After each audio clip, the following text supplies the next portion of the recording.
बिस्मिल्लाहिर्रहमानिर्रहीम, अस्सलाम वालेकुम।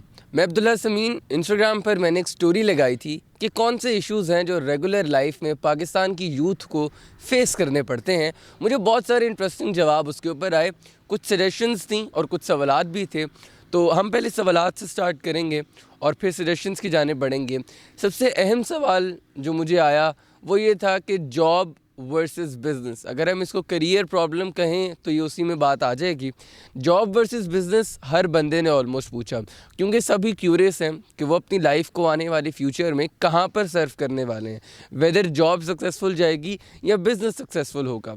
अब इसमें भी दो चीज़ें हैं, अगर तो रोबोटिक्स और ये वाले मामलात बढ़ जाते हैं तो फिर तो शायद दोनों के ही काफ़ी हद तक काम ख़तरे में आ जाएंगे। बिज़नेस होल्डर्स के भी बहुत सारे काम रोबोट्स कर देंगे, जैसे अगर जो डिलीवरी का जो बिज़नेस करते हैं वो भी रोबोटिक्स करना शुरू कर देंगे। तो इसलिए अब अकल यहाँ पर हमने इस्तेमाल करनी है कि कौन सा ऐसा काम है जो कि स्टिल हम आगे फ्यूचर में भी कर सकते हैं। फॉर एग्ज़ाम्पल, अगर हम जॉब की पहले बात करें तो job is less stress. Job में स्ट्रेस नहीं होता, बहुत कम होता है। आपको पता है कि आपने 9 to 5 अपना काम करना है, आपको जो टू डू लिस्ट आनी है आपने उसके ऊपर अमल करना है, आपने अपनी अकल इस्तेमाल नहीं करनी। सो आपने बस एक रेगुलर लाइफ गुजारनी है एज अ रोबोट, जो अदर बाकी लोग आपको कह रहे हैं, यानी आपके बॉस आपको कह रहे हैं। तो जॉब बहुत सिंपल है। आपको पता है कि मुझे महीने के 40,000 या 50,000 मिलेंगे या 20,000 मिलेंगे। आपको पता है आपने अपनी लाइफ को उसी में ही एडजस्ट करना है। सो आपकी ना एक्स्ट्रा ख्वाहिशात हैं, ना एक्स्ट्रा माइंडसेट आप बिल्ड करते हैं, तो आप उसमें रेगुलर रहते हैं। लेकिन अब आती है बात सेकंड, यानी बिज़नेस की। बिज़नेस इससे कहीं ज़्यादा टफ है। अगर एक बिज़नेस के अंदर 1000 लोग काम कर रहे हैं तो इसका मतलब उस बिज़नेस के मालिक जो है वो 1000 लोगों की मेहनत कर रहा है। उसकी रीज़न क्या है?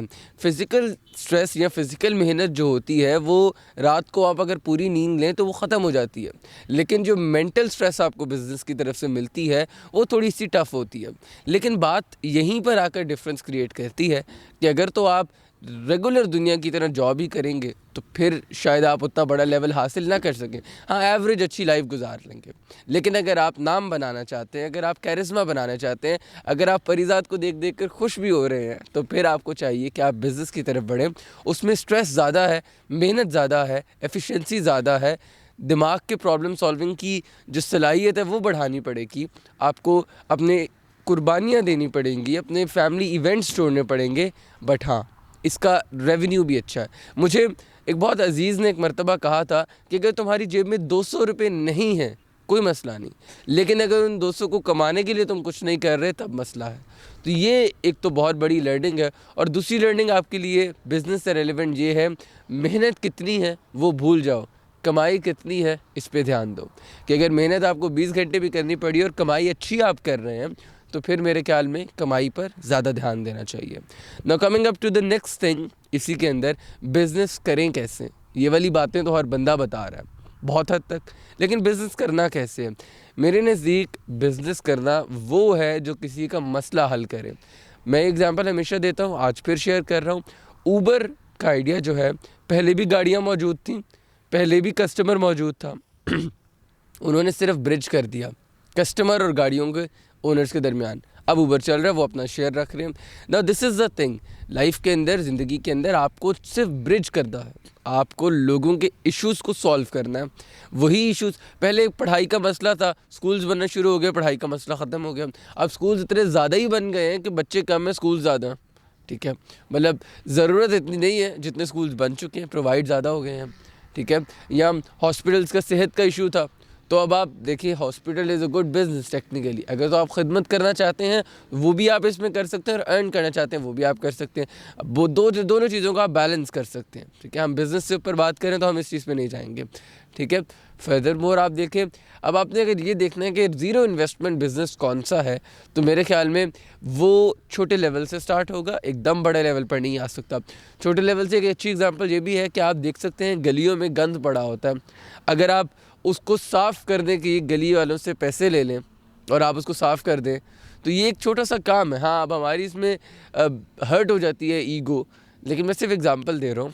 तो हमें अपनी ईगो हर्ट किए बगैर छोटे लेवल से काम को स्टार्ट करना है, ताकि हम पहले महीने अगर 10,000 भी कमाएं या 5,000 भी कमाएं, दूसरे महीने हम 10 पर जाएं, आहिस्ता आहिस्ता ग्रो करें।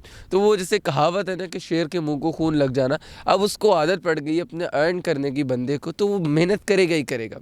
So start from the little level, छोटे छोटे लेवल से एक सेंस ऑफ ओनरशिप सिखाएं कि कमाना कैसे, अपने बच्चों को भी और जो खुद बच्चे देख रहे हैं वो भी। ठीक है।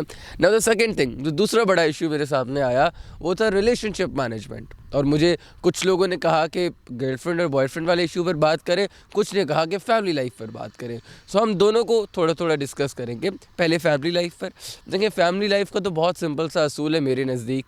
आपके सगे बहन भाई और आपके पेरेंट्स, ये 3 4 5 जितने भी आपकी फैमिली में है, ये वो लोग हैं जो कि सबसे ज़्यादा कीमती है, सबसे ज़्यादा इम्पॉर्टेंट है। ये आपकी स्ट्रेंथ है। जैसे ये हाथ की एक उंगली हो तो बहुत बेकार सी ना हो, लेकिन जब सारी इकट्ठे हैं तो वो एक मुट्ठी एक स्ट्रॉन्ग बना सकती है, कुछ भी पिक कर सकती है। Now the important thing comes up is कि उनके साथ आपने हमेशा अपना मामला अच्छा रखना है, आपने उनका ख्याल हमेशा ही रखना है, कुछ भी हो जाए। Whether life gives you success और गिव्स यू फेलियर, आपने फिर भी उनका ख्याल रखना है, बिकॉज़ वो आपके सबसे इम्पॉर्टेंट लोग हैं। फिर आप फर्दर मोर जब आपकी शादी हो जाती, फिर आप बैलेंस करें कि आप अपनी बीवी बच्चों में और अपनी फैमिली में एक अच्छा बैलेंस, गुड बैलेंस क्रिएट करें, जो कि ना इधर वालों को तकलीफ़ दे ना इधर वालों को तकलीफ़ दे। ठीक है। बट फैमिली लाइफ की एक और बड़ी चीज़ ये है कि 2 टिप्स होती हैं उसके लिए। एक होती है कम बोलो ज़्यादा सुनो। ठीक है। अगर आप सक्सेसफुल रखना चाहते हो तो जितना ज़्यादा बोलोगे उतनी लड़ाइयाँ बढ़ेंगी। अगर कोई बंदा गुस्से में है, उनको गुस्सा निकालने तो आप सुन लो वक्ती तौर पे। और दूसरी चीज़ ये है, कोशिश करो कि उनको नुकसान मत पहुंचाओ। अगर आप अपने फैमिली मेम्बर्स को जान के नुकसान पहुंचाने की कोशिश करोगे, उनको पता लगे ना लगे, अल्लाह को तो पता है, तो अल्टीमेटली वो चीज़ आप तक घूम कर वापस आ जाएगी। ये 2 काम करें, मेरे ख्याल में काफ़ी हद तक आपके फैमिली इशू सॉल्व हो जाएंगे। ना coming up to the next thing, relationship में जो गर्लफ्रेंड और बॉयफ्रेंड वाला मामला था, देखिए मेरा इसके ऊपर बहुत सिंपल सा एक जवाब है। वो ये है कि आपकी प्रोफेशनल लाइफ नहीं ख़राब होनी चाहिए आपकी इस पर्टिकुलर ज़िंदगी के मामलात की वजह से। अगर तो आपकी प्रोफेशनल लाइफ ख़राब हो रही है तो फिर आपको चाहिए कि आप टाइम को सही से मैनेज करें। ठीक है। अगर आप, जैसे मैं हूँ, अगर मेरा काम ही ख़राब हो जाए इस मामले की वजह से, मैं अपने काम को फोकस ना कर पाऊँ, तो फिर मुझे इसको थोड़ा सा चेंज करना चाहिए। वेदर वो आपका गर्लफ्रेंड और बॉयफ्रेंड इशू है, वेदर वो आपका पार्टनर है, वेदर वो आपकी फैमिली है, यू शुड लर्न कि आपने कैसे प्रोफेशनल लाइफ और पर्सनल लाइफ को मैनेज करना है। ठीक है। ये 2 काम आपने करने हैं। मैं इसके ख़िलाफ़ नहीं हूँ, ना मैं इसके बहुत हक़ में हूँ, ये आपकी अपनी पर्सनल चॉइस है, मैं कुछ भी नहीं कहूँगा। मुझे पता है कि बहुत सारे लोग इसके ऊपर ये कमेंट करेंगे कि इस्लाम ने ऐसे कहा है, फतवा लगाएंगे और बहुत सारी चीज़ें, तो वो उनका जायज़ हक़ है, वो कर सकते हैं कमेंट्स। आपको फर्दर इसमें कुछ सीखना है, आप किसी आलिम से सीखें जिसका एक्सपीरियंस हो, वो बता सकता है। मैं इसके ख़िलाफ़ भी नहीं हूँ और मैं ये भी नहीं कहूँगा कि इसकी वजह से आप अपनी ज़िंदगी ख़राब कर लें। ठीक है। नाउ द नेक्स्ट थिंग, अब हम थर्ड इशू पर आते हैं जो कि हमें मिला। थर्ड इशू कुछ ज़्यादा ही मेरे लिए ज़रा क्लोज टू हार्ट हो गया, और उसकी रीज़न ये थी कि वो डिप्रेशन था। क्लोज टू हार्ट इसलिए हुआ क्योंकि मैं उससे एक मरतबा गुजर चुका हूँ। डिप्रेशन कह लें या स्ट्रेस कह लें, कुछ भी कह लें, ये एक सेम ही कैफियत होती है। और अगर मैं इसको थोड़ा सा एक्सप्लेन करूं तो हर बंदा बुरा लग रहा होता है, हर खाना टेस्टलेस लग रहा होता है और सर ऐसे फटने के करीब होता है। डिप्रेशन कुछ ऐसी चीज़ होती है और वो बहुत तकलीफ़देह होता है, बहुत बुरा लम्हा होता है, बिकॉज़ आप अकेले रहना चाहते हो उसमें और आपको होता है कि यार मेरे करीब कोई ना आए। और जब ऐसा होता है तो ये सबसे ज़्यादा नुकसानदेह चीज़ है कि आप किसी के साथ शेयर ही नहीं कर रहे। जब शेयर नहीं करेंगे तो सॉल्यूशंस कैसे मिलेंगे। ठीक है। सो ना, मुझे तो मेरी मदर ने बहुत हेल्प किया था, and then my parents, my father and then my both sisters, उन्होंने मुझे मदद किया, फिर हम इस इशूज़ को सॉल्व करने में कामयाब रहे।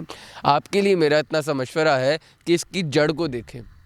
डिप्रेशन स्टार्ट होता है अटैचमेंट से। फॉर एग्जांपल, मुझे किसी फ़ोन से अटैचमेंट है, अब वो फ़ोन गिर के टूट गया, अब मुझे यहाँ पर तकलीफ़ होगी। ठीक है। लेकिन अगर मुझे उतनी अटैचमेंट नहीं थी तो मैं बोलूँगा अच्छा यार ठीक है, I will earn more and I will get a new one, no issues. ऐसे ही किसी दोस्त के साथ अटैचमेंट है, वो दोस्त से दूर हुआ, डिप्रेशन स्टार्ट। अटैचमेंट है, किसी भी अटैचमेंट की एक्सेस नहीं करनी चाहिए। अटैचमेंट होना इज़ फाइन, इट्स गुड, लेकिन वो एक लिमिट तक हो। Now the second thing, attachment से दूरी जब होती है तो स्ट्रेस बढ़ता है, तो टेंशन बढ़ती है। तो जब टेंशन बढ़ती है, उस टेंशन को आप बार बार ओवर थिंक करते हो, रीथिंक करते हो, ओवर थिंक करते हो, रीथिंक करते हो, एंड अल्टीमेटली वो आपके दिमाग में जगह बना लेती है जो कि आपको स्ट्रेस से ऊपर डिप्रेशन के करीब ले जाती है। अब मैं ये बात इसलिए कर रहा हूँ क्योंकि बहुत सारे लोग डिप्रेशन में जाने के बाद गोलियों की तरफ भागते हैं, भाई एंटी डिप्रेसिंग गोलियाँ ले लें, या हम नींद की गोलियाँ ले लें, या हम पैराडोल खा के हमें नींद आ जाएगी। ऐसा नहीं होता। इंसान को सुकून चाहिए। एज अ ह्यूमन बीइंग हर बंदे को सुकून चाहिए ही चाहिए। आप कुछ भी कर लें, हम रात को सोते ही इसलिए कि हमारे माइंड को रिलैक्सिंग टाइम मिलेगा, ठीक है। अदरवाइज़ अगर आप 24 घंटे जागते रहे और सोचते रहें, आप 2 दिन से ज़्यादा ज़िंदा नहीं रह पाएंगे, मुश्किल से वो भी। अब रीज़न ये है कि अगर आप चीज़ों को मैनेज नहीं करेंगे तो वो फिर आपके लिए नुकसानदेह हो जाएंगी। तो इस तरफ भागने के बजाय आप अपने माइंड को स्पेस दें। जब भी आपको कभी टेंशन हो, स्ट्रेस हो, अपने आप को स्पेस दें, अपने माइंड को स्पेस दें और ज़ीरो से स्टार्ट करें। इसमें कोई बुराई नहीं है कि अगर आप ज़ीरो से दोबारा स्टार्ट करेंगे, इसमें कोई बुराई नहीं है अगर आप फेल हो जाते हैं। मैं अपनी लाइफ में इतनी बार फेल हुआ जिसकी इंतहा नहीं है। और मैं अगर वो बताना शुरू कर दूंगा तो लोगों को तो लगेगा कि यार इस पर्टिकुलर चीज़ में जिसको ये फेलियर कह रहा है, हमारे लिए तो ये बहुत सक्सेसफुल था। तो मैं ये कह रहा हूँ कि आपकी पर्सनल ओपिनियन होती है किसी चीज़ में। मैं खुद को फेल समझ रहा हूँ, लोग सक्सेसफुल समझ रहे होते हैं। Now the thing comes up is कि अगर मैं उस चीज़ को फेलियर समझने के बावजूद लर्निंग समझ लूँ और बोलूँ कि यार यहाँ गलती हुई थी, अब आइंदा बेहतर करूँगा, then comes up the real thing, ठीक है। तो डिप्रेशन का वाहिद सॉल्यूशन ये है कि आप अपने माइंड को बार बार पैगाम दो कि यार फेल हो गया, खैर है, ख़राब हो गया, खैर है, I will do it again, I will give it a try, I will try. यही एटीट्यूड जो है वो आपको डिप्रेशन से और हर चीज़ से निकाल सकता है। ये बेसिक एटीट्यूड है, सबसे इजी एटीट्यूड है, ठीक है। ये थर्ड चीज़ थी। अब एक सवाल मुझे जो आया था वो बहुत अच्छा मुझे लगा, वो ये था कि बस पढ़े जा रहे हैं, डिग्रियाँ हासिल कर रहे हैं और इनको ये नहीं पता इन्होंने लाइफ में करना क्या है, यूथ को। अच्छा, मेरी इसके ऊपर 2 ओपिनियंस हैं, दोनों में से जो आपको अच्छी लगे आप रख सकते हैं। एक ओपिनियन ये है कि हमेशा ही ऐसा होता रहा है। पिछले 1000 साल के अंदर जितने भी लोग पैदा हुए हैं और जितने भी लोग कामयाब हुए हैं, उनकी रेशो यही होगी कि 95% लोग पैदा होकर आम जिंदगी गुजार के मर गए, 5% लोगों ने इम्पैक्ट क्रिएट किया। आज के दौर में भी यही हो रहा है। पहले पता नहीं लगता था क्योंकि सोशल मीडिया नहीं था। अब सोशल मीडिया तो पता लगता है कौन ज़िंदगी ज़ाया कर रहा है, कौन कुछ कर रहा है, ठीक है। तो आज भी वही 5% लोग हैं जो इम्पैक्ट क्रिएट करेंगे। आप कुछ भी कर लें, ये रेशो बढ़ने नहीं वाली। बहुत ट्राई कर लें, बढ़ेगी नहीं। हाँ, हो सकता है एक सूरत में बढ़ जाए कि बहुत बड़े लेवल के ऊपर इसके ऊपर ट्रेनिंग्स दी जाए, बच्चों को स्पेशली ट्रेनिंग इंस्टीट्यूट्स में लेके जाया जाए। सिर्फ हमारे इंस्टीट्यूट में नहीं, हर बंदे के इंस्टीट्यूट में जितने भी ट्रेनर्स काम कर रहे हैं सबके पास लेकर जाएं, सिखाएं। हाँ, फिर पॉसिबल है कि बड़े लेवल पर इम्पैक्ट हम क्रिएट कर सकें। लेकिन मैं ये कहूँगा कि अपना फ़ैसला हमेशा इंडिविजुअल ही करता है। हमारे मुल्क का ये दस्तूर चलता आ रहा है कि इंडिविजुअल का ही फ़ैसला होता है। कि इंडिविजुअल ने फ़ैसला कर लिया यार मैं मेहनत करूँगा और मैं एक अच्छा डॉक्टर बनूँगा, वो बन जाता है। कि इंडिविजुअल ने फ़ैसला किया मैं मेहनत करूँगा, एक अच्छा पब्लिक स्पीकर बनूँगा, वो बन जाता है। एक इंडिविजुअल ने फ़ैसला किया मैं मेहनत करूँगा, बिजनेसमैन बनूँगा, वो बन जाता है। लेकिन वो अपनी क्लास के अंदर अकेला ही होता है मोस्ट प्रॉब्ली। जैसे मैं अगर अपनी बात करूँ, मैं अपनी क्लास में अकेला ही इस फील्ड में हूँ, ठीक है। मेरी क्लास के कुछ बच्चे डॉक्टर्स में चले गए, कुछ इंजीनियर्स में चले गए। अब वो उनकी इंडिविजुअल मेहनत है, वो कहाँ तक उसमें सक्सेस हासिल करते हैं। तो मैं यही कहूँगा कि ये हमारा दस्तूर हमेशा से चलता आया। अलबत्ता अब इसको चेंज करने का तरीका ये है कि फैमिली जो है, जो पेरेंट्स हैं, जो हमारे माँ बाप हैं, वो इस पर काम करें, वो इसको अमल में लेकर आएँ, वो थोड़ी सी बच्चों की मदद करें। क्योंकि बच्चों के पास इतना नहीं जहन कि वो खुद ही शायद कुछ सब कुछ बेहतर कर लेंगे। Memes are enough for them to enjoy, वो उसको एंजॉय कर रहे हैं। आप लोग से ये गुजारिश है कि आप उनको राह दिखाएं, उनको बताएं कि क्या पॉसिबल फील्ड्स हैं, उनको बताएं कि स्कूल, कॉलेज, यूनिवर्सिटी से निकल कर भी एक ज़िंदगी है। मैं इसके ख़िलाफ़ नहीं हूँ, एंजॉय करना चाहिए। इससे सोशलाइजिंग होती है, सीखने को बहुत कुछ मिलता है, नए फ्रेंड्स बनते हैं, नए टीचर्स बनते हैं, सही है, सोसाइटी का पार्ट है। बट इससे हट कर भी काम आपको करते रहना चाहिए, क्योंकि life is a big thing, you should not waste it in random memes, ठीक है। तो इसलिए ये एक अहम चीज़ है जिसको मैं समझता हूँ कि काम में लाया जा सकता है इस तरीके से। सो ना, ये 3-4 चीज़ें जो थी ये मुझे सबसे अहम लगी, जिन्हें मैंने शेयर किया आपके साथ। फर्दर मोर एक अच्छी से जवाब ये आया था कि मेरी ज़िंदगी में तो कोई मसला नहीं है, आपकी ज़िंदगी में है तो मैं हल कर देता हूँ। तो मेरी ज़िंदगी में कोई मसला नहीं है। थैंक यू वेरी मच, बहुत शुक्रिया जिनका ये मैसेज था। खैर, मैं सिर्फ इतना कहूँगा, at the end of the day in चीज़ों को सिर्फ सुनना नहीं है, अमल में लाना है, अमल में लाकर आगे बढ़ाना है। और थोड़ा सा गला ख़राब था, उसके लिए माज़रत, वीडियो लेट नहीं करना चाहता था। सो पसंद आई हो तो लाइक करिएगा, कमेंट करना मत भूलिएगा कौन सा इशू सॉल्व आपको सबसे अच्छा लगा, एंड एक और कमेंट कर दीजिएगा कि इनमें से किसी पे डिटेल्ड सॉल्यूशन वीडियो चाहिए हो, डू लेट मी नो, हम उस पर काम कर लेंगे। So with this note, thank you very much, like करना मत भूलिएगा। अल्लाह हाफ़िज़।